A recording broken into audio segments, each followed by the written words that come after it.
Teve um raciocínio que a gente começou a adotar aqui no estúdio que ajudou muito a gente a entender como precificar, assim, se a precificação que a gente estava fazendo estava certa, se estava mais ou menos, que foi o lance de entender o quanto valia a nossa diária, tá? Vou explicar para você como é que eu cheguei nessa conclusão. Há uns 4 anos atrás, a gente participou de um trabalho com uma produtora muito foda do mercado.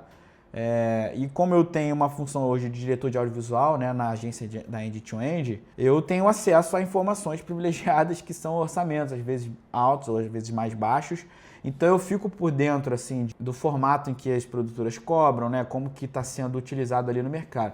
E eu lembro que nesse orçamento que a gente recebeu, vinha cada trabalhinho, vinha explicado numa linha ali naquele orçamento. E eu achei isso legal, tipo, apesar de eu já fazer isso, mas eu não fazia com uma precisão tão alta igual eles faziam. E o que me gerou um alerta foi o momento em que eu olhei aquela planilha, eu vi que operador de câmera, que é um dos entregáveis, né? Então assim, se uma produtora tem uma produção onde você vai ter 3 operadores de câmera, então você tem o valor da diária de cada operador de câmera ali. Ou assim, um operador de câmera na diária com valor X e vão ser 2 diárias, então você dobra aquele valor. Então esse é o custo para ter um operador de câmera naquele set. E eu meio que me baseei no valor da diária daquele operador de câmera, né? Daquele filmmaker. Na época, aquela diária que o cara estava cobrando, não sei se é isso que cobram hoje, tá? Só para ressaltar aqui. Mas naquela época, a diária do cara estava tipo R$800. Aí eu comecei a pensar assim, eu falei assim, cara, eu tenho uma importância de trabalho assim como o filmmaker, né? Tipo, ninguém tá melhor do que ninguém ali, vamos pensar assim, né? Se eu pensar que a minha diária também poderia valer R$800, quanto que seria o valor da minha hora? Aí, tipo, fui fazer conta, eu vou abrir a calculadora, vou botar 800 dividido por 8, né, que é basicamente uma diária de 8 horas, vamos dizer assim, de trabalho, que é o que a gente trabalha. Às vezes a gente passa porque a gente é freela, né, trabalha por conta própria.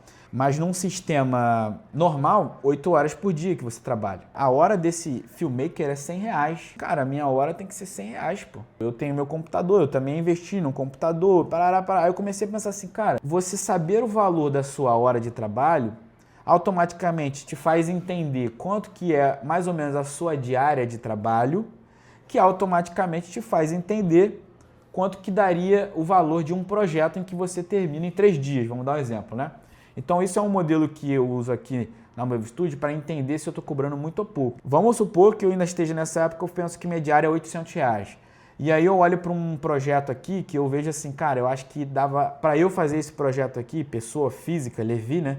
Em 4 dias. Se minha diária é R$800, 800 vezes 4, então eu teria cobrado 3.200 naquele trabalho, para fazer a animação e etc.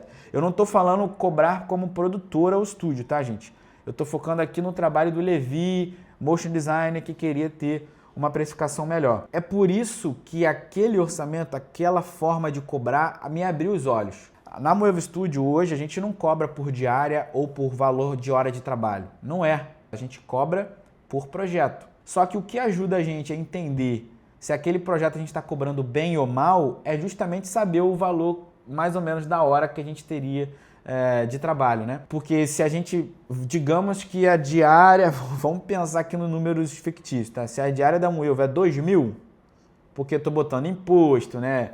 Colaborador, etc, salário fixo, etc. Se a diária da Moeve é 2.000 e a gente entende que dá para terminar em um trabalho específico em 5 dias, então são 2 vezes 5, né? Que daria R$10.000.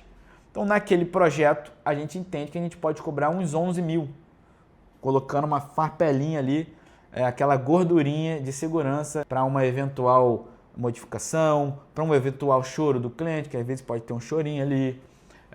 E se vier de lucro, veio, entendeu?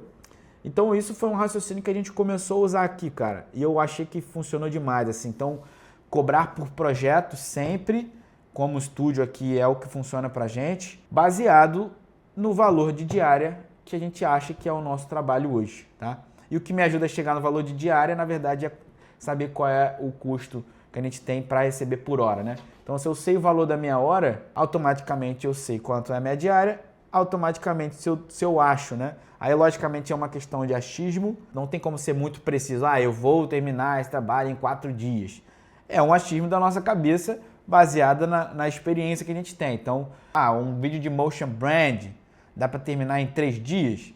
Então eu vou me basear em 3 diárias aqui e vou mandar um valor do projeto final, sacou? Me ajudou muito mais a precificar com mais clareza, a precificar sem aquele medo de estar cobrando muito mal, mas também aquele medo de tipo mandar um orçamento alto e aquele receio que você sempre fica, né? Quando você manda o orçamento para o cliente e ele não fecha, você fala, cobrei muito caro. Ou vice-versa, se você manda o orçamento e o cliente fecha, você fala, acho que eu cobrei barato demais. E, basicamente isso é uma coisa que todo mundo passa, entendeu?